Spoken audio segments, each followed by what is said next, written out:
Isang mapagpalang umaga mga bayan, narito po tayo ngayon sa Marikina Riverbanks na kung saan natin pong i-update itong Marikina flood control hanggang doon sa may Libis mga bayan. Now, samahan niyo po si Porca Studio sa ating panibagong update narito po sa viral na Marikina flood control. So ito ay inaward mga kabayan noong October 20, 2021 na kung saan mga bayan ito ay patapos na rin po ito paggawa mga bayan. So yung kaharap sa ating camera ngayon ay papuntang Marikina City mismo. Ayan o. Ito na yung contractor, Tuyo at Shimizu. Joint venture po ito. Dalawang Japanese contractor ang nagtulungan upang mapabilis ang paggawa nitong Marikina to Pasig flood control mga bayan.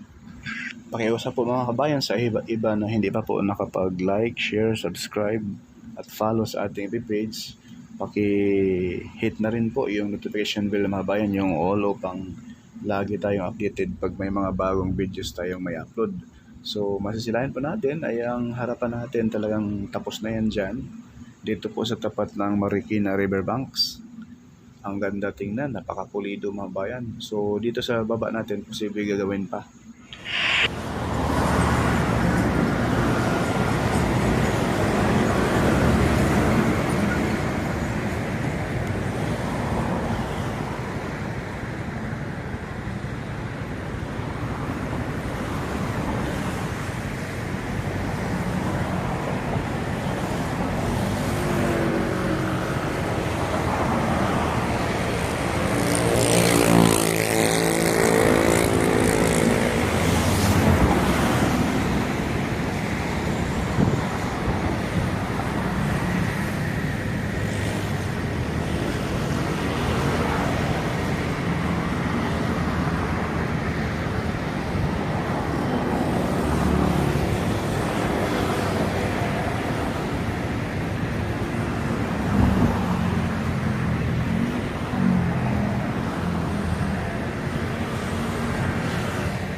So ngayon mga bayan, nakita nyo na kung kailan ito nag-start ang construction, kung kaninong administrasyon na ito nag-start ang construction, para maliwanagan po ang lahat, para klaro po hindi tayo nang bubudol sa sambayan ng Pilipino.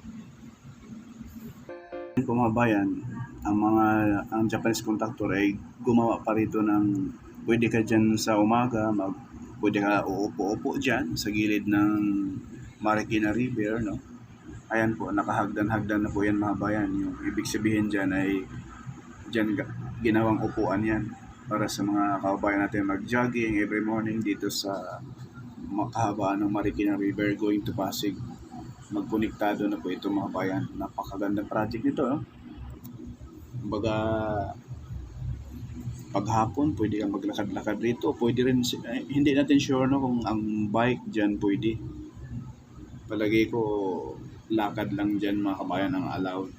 Hindi allowed dyan yung mga bike kasi baka makabangga pa sa mga kababayan natin na nag-exercise dyan, ehersisyo.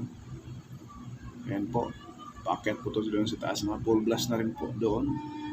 Baka next update natin ay pupuntahan din natin yung bandang taas mga kabayan.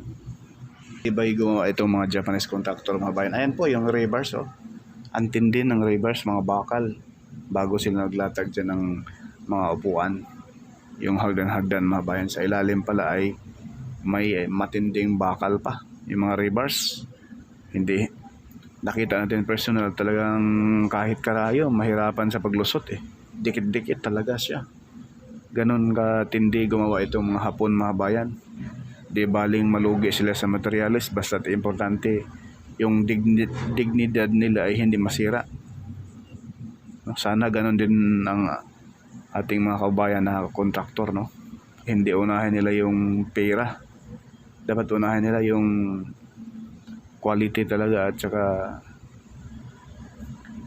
talagang may laban din, At hindi sila masyadong sakim kagaya sa ilang politiko na mga talagang ubod ng kasakiman. Ayan po mga bayan, nilagyan natin ng Aro, kita nyo yung rebars. Kung Pilipino pa ang gumagawa dyan mga bayan, wala na yung bakal yan. Ngayon ayan oh, grabe yung rebars. Dikit-dikit. Ganyan po yung mga Hapon, talagang grabe yung quality mga bayan. Ito po yung gawa ng mga Japanese contractor mga kabayan. Titigan ninyo yung texturize ng semento. So yung lapad yan sa retaining wall, yung pinakataas ay nasa isang dangaw kalahati ko. No? Yung kapal. So ito naman po yung sa Filipino contractor. Ito po yung flood control doon sa bandang Calamba, Laguna. Ayan po mga kabayan. Yan po ay wala tayong nakitang mga seat pile no, na binabaon nila bago sila magbuhos dyan sa concrete cement. Ayan po. Ayan, masisilayan natin mga bayan. No? Ayan. Ayan. Ngayon, ayan na. Nagsulputan na yung mga kabahayan dyan. Gilid sa mismong flood control dyan. Oh. Ayan po yung mga kabahayan. Sulputan yan mga bayan. Dadami pa yan. Yan po, ito po yung gawa ng mga local contractor natin, no? Manipis siya, malayo yung kayo na lang humusga mga kabayan, no?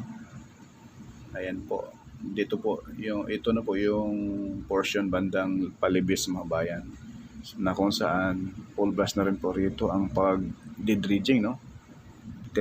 Tinatanggal na yung mga burak rito at saka yung mga putik na matagal nang nakatambak dyan sa habaan ng Marikina River na kung saan ay mababaw na.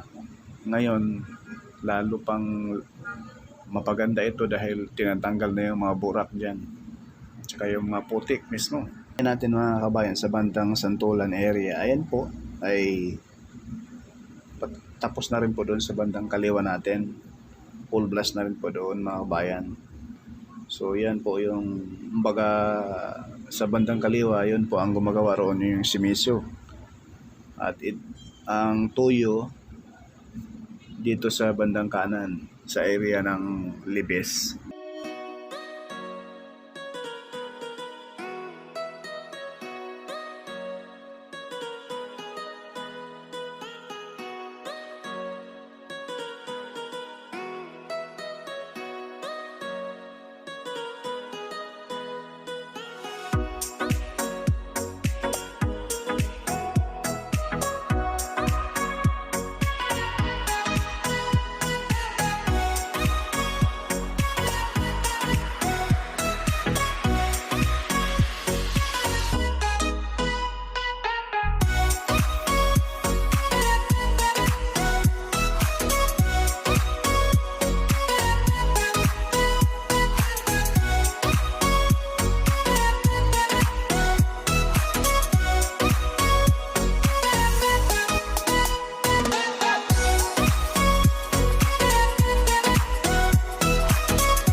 Maganda yung idea dyan mga bayan. Sa likod ng retaining wall na yan, magkakaroon siya ng kalsada.